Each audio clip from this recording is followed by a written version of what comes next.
Welcome, welcome. How are you today? I hope you're doing well. I'm doing all right. Today I want to talk about something that you're all kind of doing already. I want to talk about this thing called resilience. In education, at least, resilience used to be a really hot topic, really key word. And it still is, but the definition of it is maybe a little murkier. And so I think we need to talk about how not every journey is riddled with beautiful sunrises and beautiful sunsets. There's bumps along the way, and it can be slow and it can be tough. And so today um, we're going to talk to a guy who he's a community educator in essence. He is someone who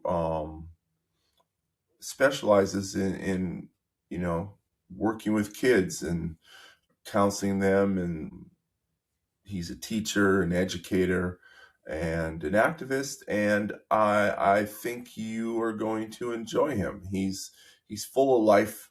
He's just a good guy, really good guy. So let's do it, shall we? Are you ready? Good. I'm ready. Let's go then, because I have questions. Welcome. You are listening to I Have Questions with Michael Bruner. Have you ever asked a question, been in a classroom, been curious, or ever wanted to teach and learn? Then you're in the right place. Because I have questions.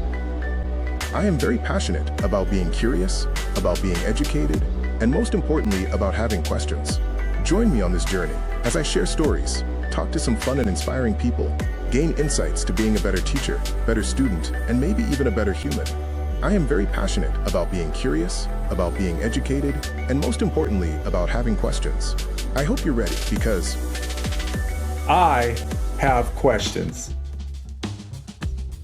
All right. As I look back on life, I don't know that I or our generation, what do my kids tell me all the time, and every damn time I have to have them explain it to me. I think they say that Sarah and I are Generation X. We are right. I think that's the right generation. Sorry, Emily, if I mess that up, fix it. He's one who knows all these labels.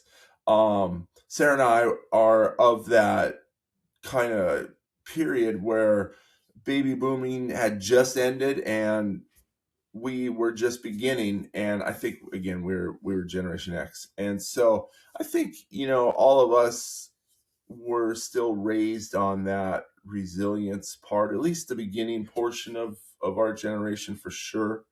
And people didn't fix things for us that often. They still wanted everything that was best for us, and they wanted us to have a better go of it than they did. But they still weren't into fixing things. And I think somewhere along the way, me included, my wife and I, we wanted to fix things for our kids, and we wanted them to not go through so much pain. We still let them go through enough pain. I'm sure if you talk to them, they'll say we let them go through a lot of pain. So somewhere in there, but resilience nowadays, or at least a few years ago, was parents really shielding their children, and schools started shielding the kids, and we weren't letting them learn from mistakes, and we weren't letting them learn from trials and tribulations, and quite frankly, testing things out. So I I think, the way I grew up and the way my kids grew up and the way kids of my kids' age, my kids' age, they're having their kids, and the way all of us grew up are so different, right? It's always been that way. But I think this thought of resilience and letting kids learn through failures and through mistakes, and they don't have to be humongous consequences, but they have to have some semblance of abilities to learn. I started following a professor out of North Carolina at Duke University. His name's Dr. Aaron Deenan, and he's got a heck of a story. He used to be a business guy, entrepreneur. He was all about the fast money and working hard, and he had a health scare for he and his daughter happen. It was actually on the day his daughter was born. They also found out something about his heart and his daughter's heart, and it sort of changed his path. And he had to learn about resilience really quickly, right? Because basically both he and his daughter had this genetic condition where they could die in a millisecond. And so he kind of changed his careers. He's changed how he looks at things. And one of the most amazing things from my point of view that he is doing is he actually teaches a college level class called Learning How to Fail.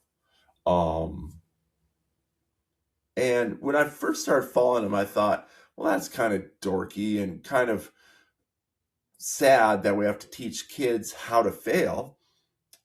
But the more I've watched and the more I've thought about it, I'm like, we teach everything else. Why do we assume that humans, much less kids, innately know how to fail and what to do with failure? And so I find myself jealous of him teaching college kids a course on how to fail. And he's actually started an online adult course you can take where he has modified it for adults to take this class and go through some of the steps of it. But I feel like we really need to teach kids how to fail. And when they fail, sit down and talk to them. And leading up to doing something, what happens if this happens? What happens if this happens? That's, I think, how we can help our kids be resilient. Not fixing the problems, but helping them along the way with what to do with those failures. And teaching them, right? It's like we always assume everybody should know, and they don't. And so on top of being curious, that might become a new soapbox for me. I feel like I'm getting a lot of soapboxes. But let's do this. Let's talk to a guy who already is on that soapbox. He's got a podcast about it with a lady who has been working on this problem for a number of years, and he's teaches it. So let's get going and talk to this guy, shall we? I think we shall. All right, let's do it. All right, troops, as promised, today's guest is really someone who I have admired from afar. We crossed paths during our work years quite a bit. But whether we crossed paths or I watched him from afar, there was always a couple of constants with him. An infectious love of life, as I'm sure you're going to notice, an unwavering dedication to kids and their well-being. He is a lot of things. He's a community advocate and educator who focuses on behavioral health, social emotional wellness, and prevention. Just to use up a little bit of his extra energy, in case that's not enough, he's an adjunct professor or a faculty member at Seattle University Clinical Mental Health Counseling Program. Whew, I wasn't sure I was going to be able to say all that, where he You did awesome. educates and mentors budding counselors. Thank you. He's partnered with another amazing advocates for kids on a project called Parenting Upstream. I love listening to them and reading their stuff. I know his personality and presence is about to make you smile, so prepare to smile. I am so pleased to welcome Jerry Blackburn to the show. Jerry, welcome to I Have You are Questions. awesome. How are you? I'm good. That is Thank you. about the most awesome. I need to just walk around with you and just like Michael will take care of my my introductions. Thank you. Well, thank you, sir. I That was appreciate very that. Well, sweet. it was all true, as you know, it's all true, and I know it's all true. I've seen it up close and personal. I don't even know when the first time I ever met the whirling dervish tornado called Jerry Blackburn. I know it was at Cedar Crest. It was a Yeah, long way time back ago, in the though. day. Yeah, Yeah. absolutely. Yep. Probably, So, possibly pre-COVID. oh gosh, We yes. might even go. Yeah, Yeah, I was still a math teacher. When I first met you, I was still teaching math. So that's been almost a decade. So there we go. believe it or not. So yeah. Oh, And we were that makes talking me earlier happy. how we're both aging quickly. So, Yeah, all right, my it's friend, it's are you ready? sure. Yeah. You got questions, right? All right. I hope so, because I have questions. I have questions. I have questions. I have questions. I have questions. I pity the fool that doesn't have questions, which I do. Because I have questions. So, Jerry, prior to pulling you up here, I've been talking about a lot of things, grit and resilience and learning when it gets messy. Yeah. But I really have not brought up that term resilience lately. And I know for a few years it was a hot topic, and now I think it's a hot topic again. So, for you as someone who loves data and loves being an educator and a mentor and a leader for today's youth, the term resilience, what did it mean to you throughout the last decade or two? And what do you counsel kids and parents now about that term? Yeah, I That's a think lot, I know. I think like that. No, it's awesome. I think like a lot of things, as we know in education, it gets filtered down slowly, and then it gets it becomes a focal point. It's overutilized, and then we lose sight of its actual value. I think about just the term growth mindset. Like I can't even use that when I'm anywhere near kids because they physically go, right? They collapse, like they Right. don't want to hear it. So you just have to Yeah. utilize all of the kind of the foundational pieces of it and not mention it as pathology or anything. And so I think the same thing has Yep. happened with the idea of resilience a little bit. So my experiences with resilience really come from looking at the experiences young people have with trauma, and then thinking of resilience as the antidote to that. And so that kind of prompted me. I don't know where I was. I was probably on a run or something. And I literally stopped and I was like, we're just really misusing the concept, because resilience is predicated on adversity and the experiences of in terms of ACEs studies of actual trauma. Doesn't mean that it has to only reside there, but to think of it in terms of what we focus on for youth development is a little bit problematic in my view, right? So we started to think of it a little bit Mhm. differently, because what what's being discussed around resilience is just youth development, right? It's just the process of growing young people so they can be functioning adults out in the community. And the reason that that became so problematic is that our young people are really don't experience adversity in the way that resilience is designed to speak of. It's almost a disservice to the term, right? It's like when my kid was little, Yeah. we live right across from the Issaquah food bank, and he used to say like, "Oh, I'm starving," and I'm like, "Yeah, no, you're not, right? You might be hungry, you Right. might be really hungry, but Yeah. it's just you can't utilize that term." So thinking about Yeah. resilience and looking at even academic research, we're in we went from helicopter parents, which kind of is hovering and at the playground and monitoring children, to a term called snowplow parenting. And snowplow parenting, and I'm Yep. totally guilty of this, so I'm with you, parents, right? Snowplow parenting is the ideal of walking in front of a young person and clearing the path so it is the path of least resistance. And unfortunately, the byproduct is that we don't have them experiencing developmentally appropriate levels of adversity. Like they're not Hmm.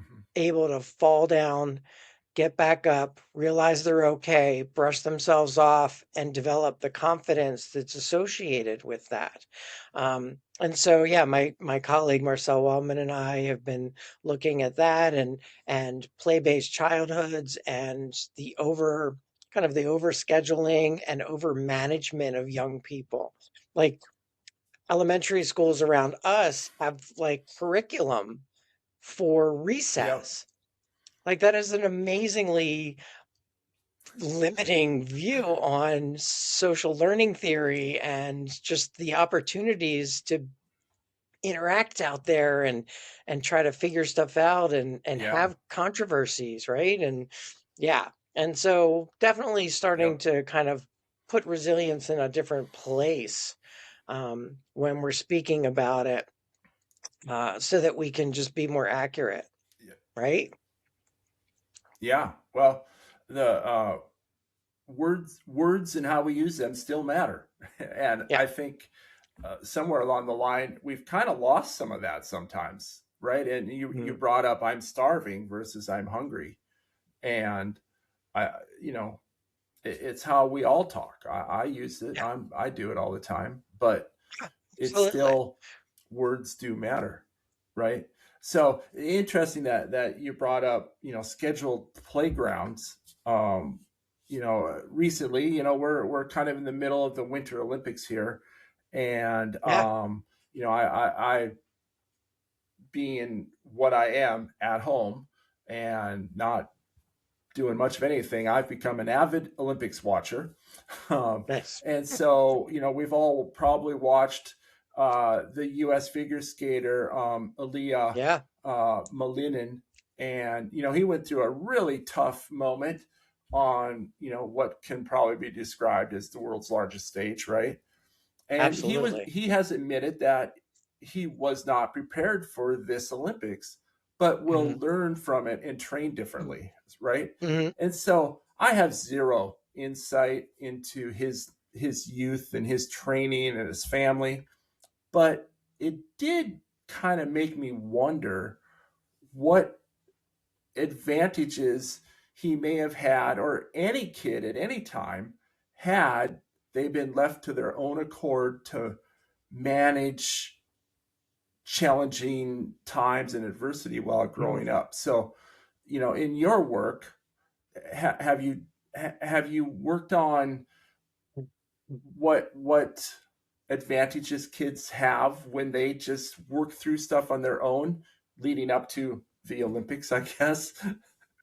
Yeah, I mean, Yeah. we had that same conversation in my house, because it was just listening to everybody talk about him. It was disheartening to think how little access he potentially had to the idea of humility, right? And that's not his Yeah. fault. Everybody around him was referring to him in godlike terms. And of course, you have to have Yeah. a level of of ability and self determination to be on that stage. But obviously, it wasn't enough in that moment. And hopefully, he returns to a place where he kind of thinks critically about that and how beneficial Yeah. humility and gratitude and empathy and all of those things that kind of feed our soul allow us to be more capable in difficult situations, because we're not thinking of just ourselves. We're not alone. We're Yep. we're accessing really kind of these universal principles of wellness and being that don't necessarily get integrated in a lot of the stuff that we do, in terms of education, at least, right? Right. Yeah. Yeah, Well, that was a rough one. I'm laughing a little bit because I have to thank the Olympics because clearly they knew that I was planning on talking to you about resilience because then, right, immediately a couple of days later, the U.S. women's skating team has Alyssa Liu, Yeah. who is kind of the opposite, right? She Mm. she quit skating because she had the snowplow parent father. I Mhm. watched a documentary on her or a news article, right? And now she's out there having fun, Having still fun. skating at a high level, right? And so Yeah. I think I feel like both of them will come through this and be great. Mhm. But I feel like it's exactly the picture of parenting upstream and resilience and the whole thing there, right? So Yeah. just a little jog curve in our talk here. So Mhm. for a couple, I don't know, 6 months or probably since I had to resign, somehow I stumbled upon a professor from Duke University. His name is Dr. Aaron Dinnan. Mhm. And Dr. Dinnan actually teaches a class at Duke called Learning to Fail. It's Nice. amazing. Like, it's just fascinating to follow. Anyway, this class at Duke University, he sets his students up to fail daily. Mhm. And the lessons is about learning through their own experiences and how they handle each failure individually without adult intervention, right? And Nice. so I just find it intriguing that universities are starting to try to deal with resilience by the time Yeah. kids get to them, right? And Yeah. so why do you think then, using his class and the idea that universities are doing this, why do you think adults are having such problems seeing the value in allowing our kids to fall down, get up, Yeah. brush off, move forward, right? Yeah. Yeah. I love that idea. It's interesting that it's collegiate in nature, because when you research, top organizations, Google, Microsoft, like these big companies, they're really despondent with who they're getting as candidates because our young people Mm. don't collaborate. They are all about external recognition.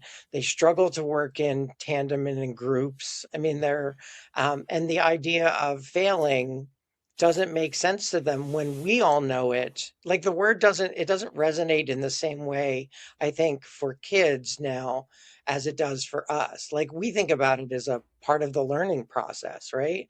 Like if you're Right. not failing, Sir Ken Robinson, right? If you're not failing, you're not creating anything new. And so our models are based on just this external validation. I mean, you're in education, you know that letter grades almost became irrelevant because there's so much Yep. pressure to create like this profile for young people to take into the community as what success is. And Yeah. so that's definitely a difficulty. I think when we think about parenting, there's always the generation, like, I mean, and that's why I struggled with it. Like, I always thought about making life better for my young person in comparison to my experiences as a young person. Right. And I luckily I remember maybe third, fourth, or fifth grade, I caught myself understanding it a little better because I would just intervene on everything, mostly because I wanted things to be Yeah. quiet, right? It's really like giving them the space to make mistakes. Every time I intervened, what I was inadvertently saying is that I don't believe you can do this. And so, right now I can Yeah. ask different questions. Like, remember, if there's anything you need, let me know, right? He's now 20, and so Yep. it's a different Right. conversation, but the concepts are still the same, right? I Yeah. remember making the shift also from how did you do to how are you as a constant, right? Because I really didn't care how they did on the math test. I really cared about how they Yeah. are. And then I would get to that later. And then the other part was always encouraging and validating the effort that they put into something versus the product. Because that's what you want them to take Yep. into their adulthood, right? Working really hard. My kid works really hard at stuff he enjoys and thrives in. Other stuff he couldn't be bothered, and it's like Yeah. pulling teeth like any 20-year-old. But yeah, it's just amazing Well, to or his work 59-year-old. ethic. Yeah, or 51-year-olds, right? Yeah. And so, thinking about parents, and I've got a kid's book in my brain about this too. It's so difficult. You never want your child to be, I mean, it physically hurts. It physically Yep. hurts when you think your child is in distress, but that normal adolescent developmentally appropriate experiences, as difficult as they might be, are part of what they need to be successful later. Like, it's a disservice not to allow them. And some of the stuff is so mundane. Hey, Dad, I forgot my gym shoes. Well, I guess gym's going to be a little difficult then, isn't it? Right. Yeah. Nobody's going to perish, Yeah. but you'll Yeah. probably Well, and be better at that. remembering. Yeah. Well, Yeah. my son loves to tell this story. When my kids were growing up, they were both in sports and band and fairly well rounded, but he's a lefty and he couldn't find his baseball mitt one morning before a game.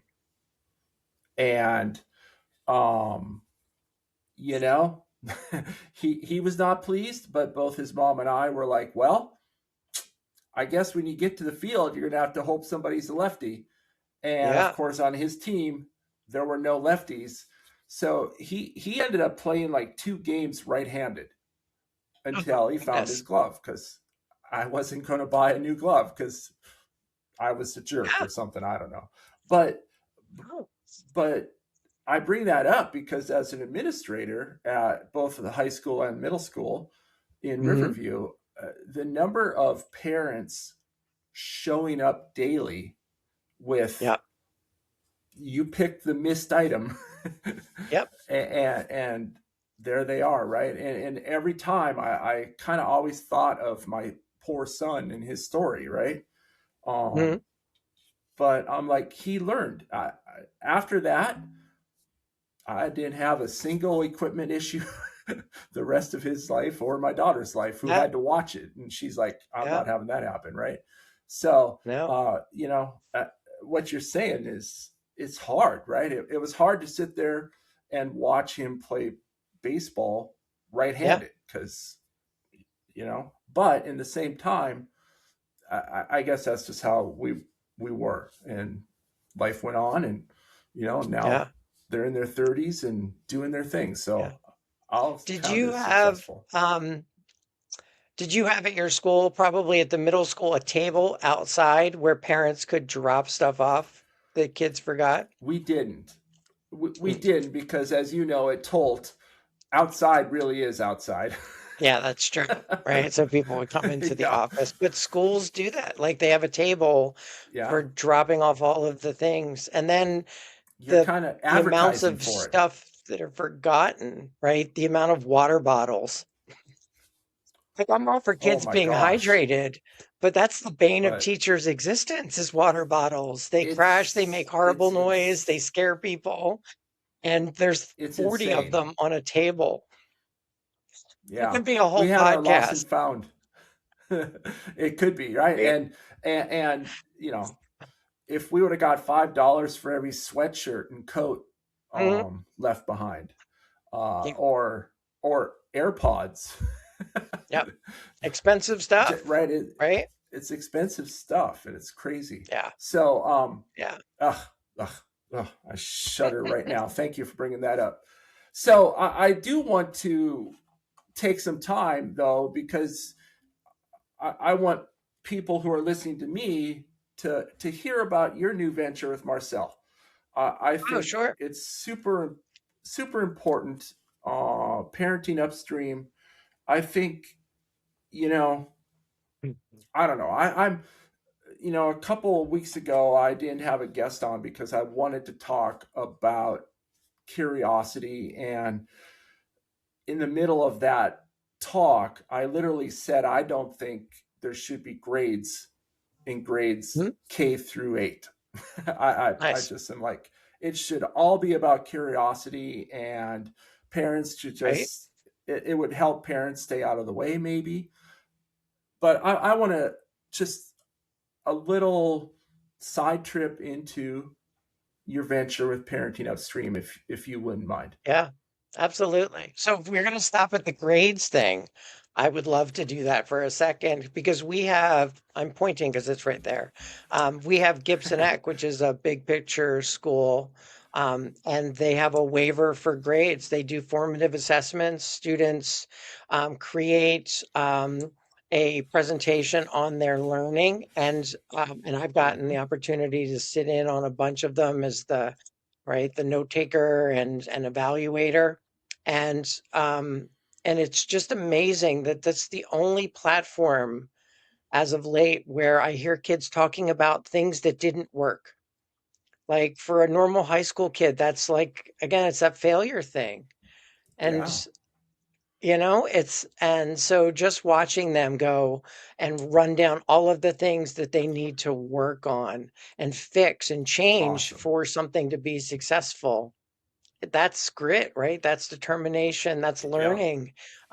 Yeah, grades are I mean, obviously they're a necessary evil within a structure and a system of evaluation, but when you look at, I'm sure you've researched Stanford University's Challenge Success program. If you haven't, it's an Yep. I amazing have. evaluation of what occurs in these high risk circumstances when we have these advanced classes and the expectations are just unrealistic.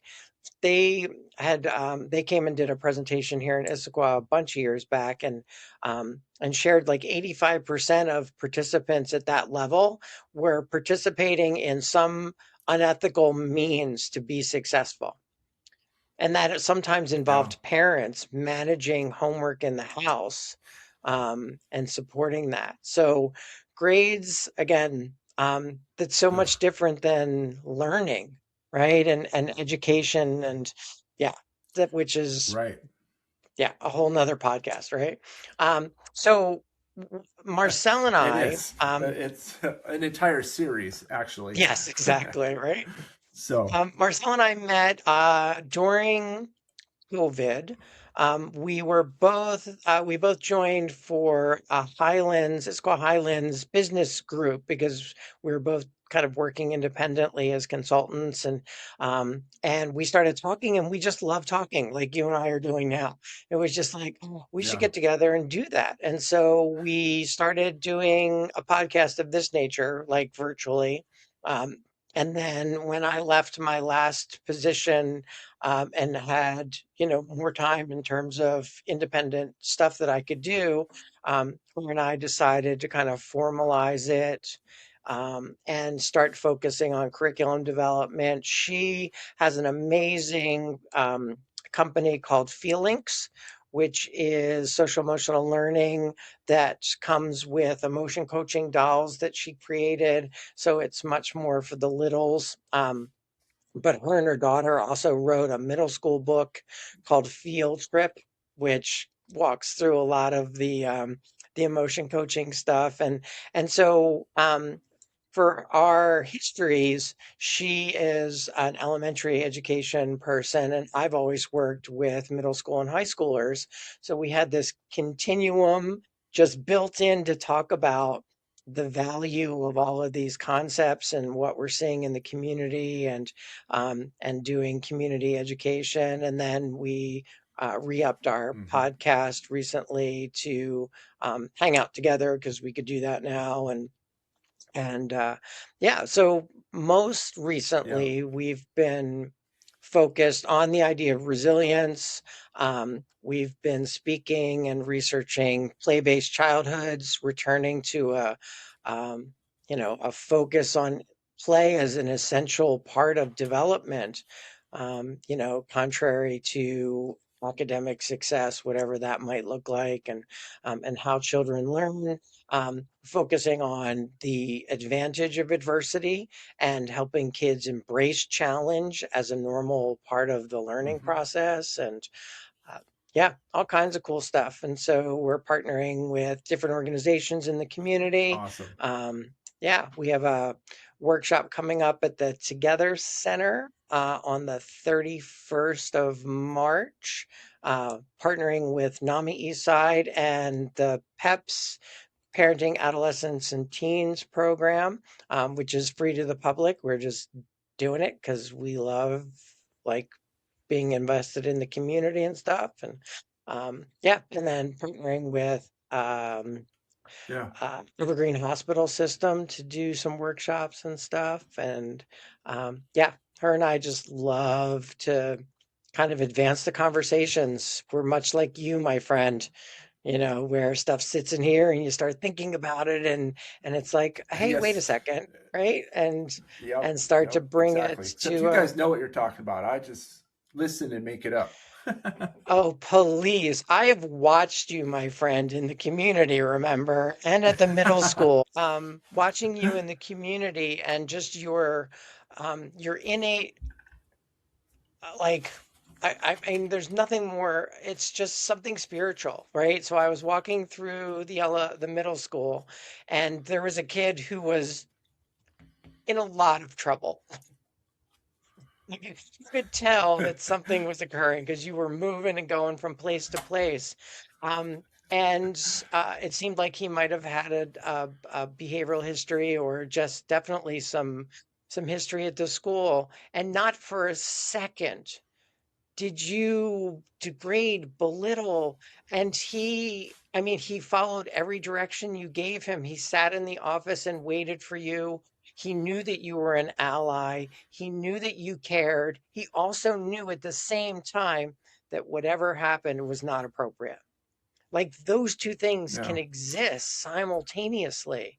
And I think that some of that got lost when we came out of COVID. We were really invested in relationships rather than creating the same safety net that boundaries have for young people, right? So that when they run into that wall, they go, oh, there's where it stops. And here's where I function. I've always appreciated that about you. Thank you. I usually the way I handle things is because I guaranteed was that kid when I was in school. So me too. Right? Yeah. So all right. I think I appreciate that. Thank you. Absolutely.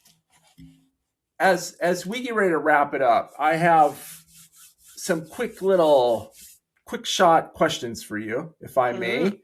I just call them curious questions, 1-word answer, 2-word answer, short sentence, your choice I'll on do how my you best. answer. Ready? Yes. Oh, I think you'll do fine. All right. Jerry Blackburn's favorite holiday. Favorite Halloween. Oh, wow. Nicely Yeah. done. If you've ever seen my social media feed, I like that.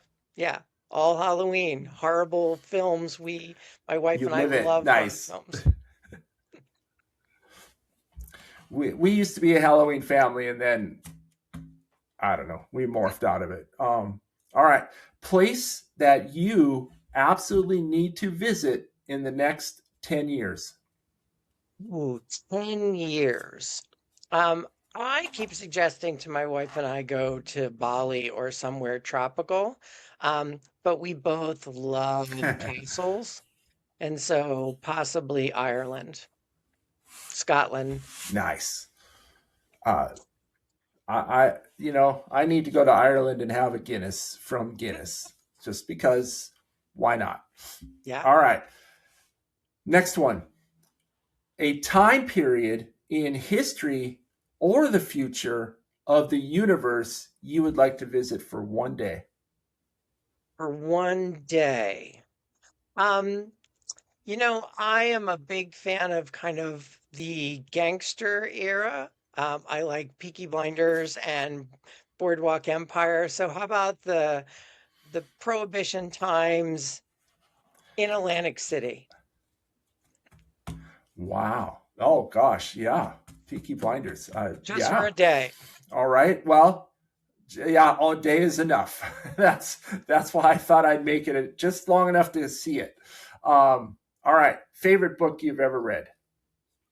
Oh, I read a lot of books, a lot of science fiction, but one of my all-time favorites is The Tale of Despero.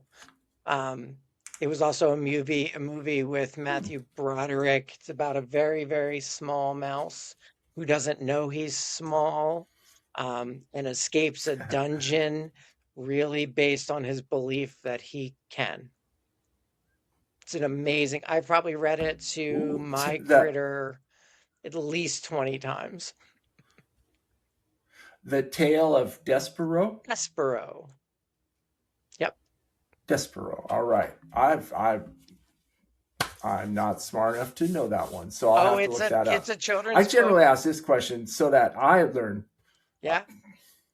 That's about my reading level some days. I love reading books that are easy. All right, my friend. Right?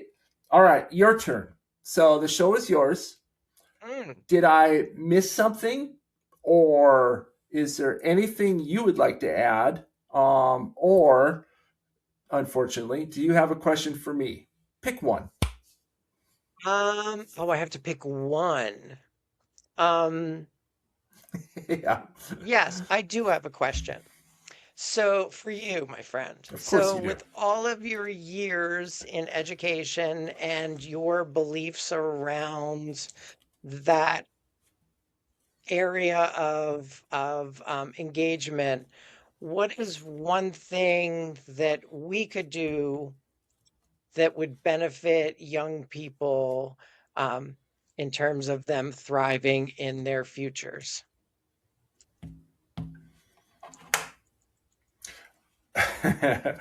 Ooh, way to open up a can of worms. So I don't think I can give you one, Jerry, but I will try. Bring them all My on. first thing, and this is because I was a math teacher, but the fact is, it's a broader subject matter, is nothing, and I mean nothing, irritates me more than having a kid say, I'm just like my mom and dad. I don't have a math gene. Yep. Or, right. Basically, we're just telling the kid, you're not good at it. Yep. Nobody knows. And to be honest, I think that is carried through to all subjects. Sometimes I've seen it. Yeah. I've seen it and heard it. And I think, as grown-ups, we've it's kind of resilience and snow plowing our way through it. We just have to let kids grow up and do their thing, right? I mean, let's be honest. Our parents and grandparents only had to take math in school and maybe algebra, and they managed to send people to the moon. Yeah. Right. And they weren't told that you're dumb at math because I was dumb at math, or you struggle reading because I never read, those types of things. And so I think as parents, and again, I feel like I can say this because I parented this way as well, right? We have to start just giving the chances for our kids to do their thing instead of telling them that's not your thing. So a kid doesn't like math, fine. You don't have to like it. And maybe you really don't like it, but it's not because of a gene that I passed down or because I'm bad at it, right?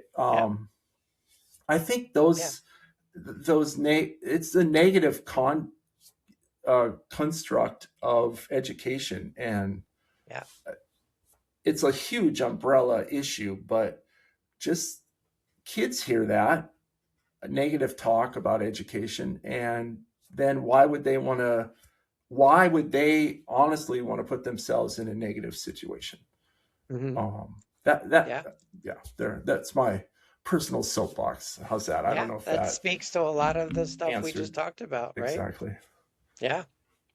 Right. Nice. It's that. So, way to get me fired up this morning. Cool. All right. So perfect. So before I let you go, two things. One, I so appreciate you taking time with me, and that was a pleasure. Hopefully our little disconnect on the internet doesn't create too much havoc on this platform I don't know much about. And then the second thing, before I can let you go, I always ask every guest, no matter what they are in life, to give a brand new teacher, just one piece of advice to make their life better. Yeah, a new teacher. As difficult as it might be, be their teacher, not their friend. They have enough friends. They need somebody who will hold them accountable, care about them no matter what, let them know when something needs to change. That value of safety. My wife is a 21-year teacher, and the amount of students that come back year after year from high school just to thank her for creating that space, it is so important. Yep.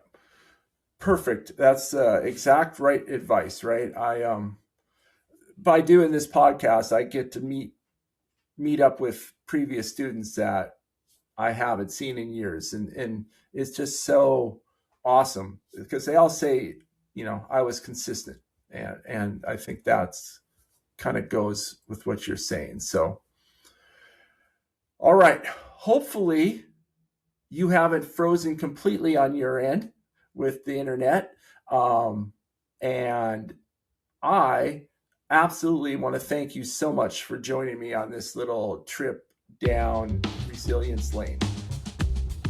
Well, we lost Jerry literally with 2 sentences to go, so he and I decided not to fight it. The internet at its finest. Thanks again, Jerry. Appreciate it. I hope you guys enjoyed listening to us talk about resilience and just things.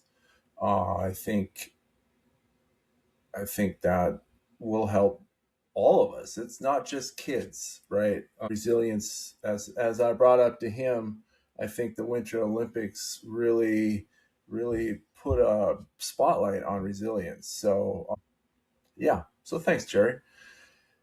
hey, as we move forward, I want to continue to badger you. Yes, I'm badgering you. My ego needs some dopamine or something. God knows what. If you like what I'm doing, subscribe. If you're okay with what I'm doing, subscribe. If you think I'm not terrible, pass me off to some friends and have them subscribe. I appreciate that. Again, just a little boost in the ego, because my ego is really low. I'm sure those of you that know me well really think that of me. So anyway, if you have questions of me, comments, concerns, or want to be on the program, touch base. If you have my phone number, text me. I don't generally answer the phone. I don't like talking on the phone.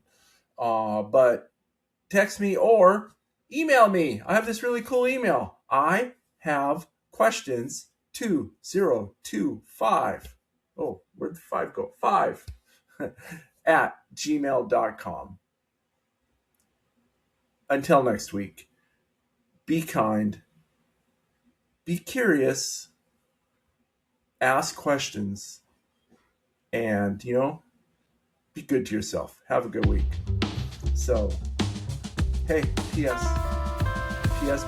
So, as you guys know, I am a huge fan of history.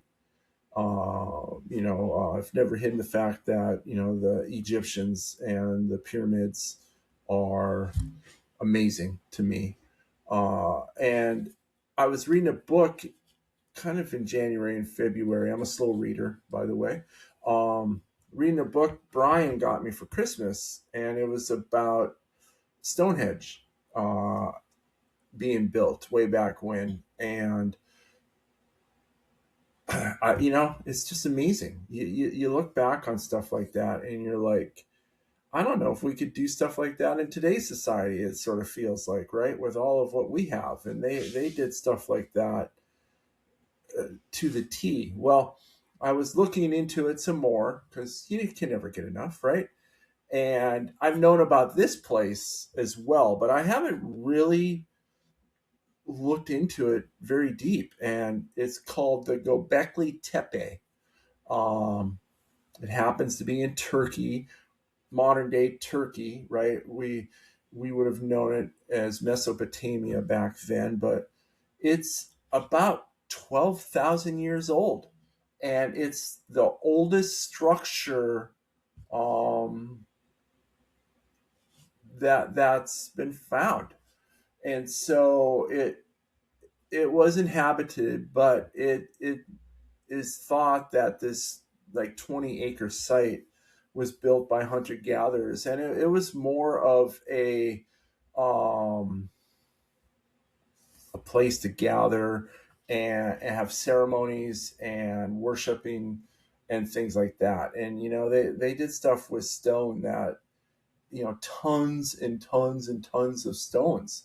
Like they have these T-shaped stone pillars there that are up to 50 feet high. Like I don't think we in our brains visualize what 50 feet high is, but it's a 5-story building, 4-story building anyway. And these people built this thing and moved these stones and made them crazy. So Göbekli Tepe, it's on my bucket list, but so is pretty much every corner of the earth. I am not independently wealthy. I'm not healthy. I'm not wealthy or healthy, and so I probably won't be able to go to every corner of the earth to visit all of these sites. So I have to start being picky. But as you're thinking about this, gosh, where do you want to go and why? Right? I think I want to go because I'm just fascinated by actually the math and the knowledge and the astronomy and the engineering that went into building these things.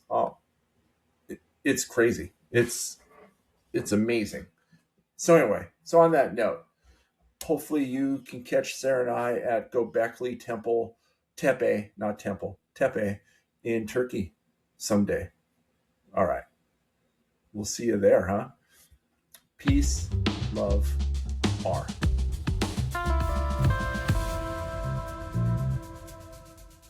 This has been a production of SMEB LC Enterprises. Please give us a thumbs up, share us with others, and come back next week for another leg of our journey. Thank you for spending some of your valuable time and energy with us today. This is also a great time to reach out to someone in your life and just ask them, how are you doing? Don't wait until next week. And remember, it is always powerful to say, I have questions.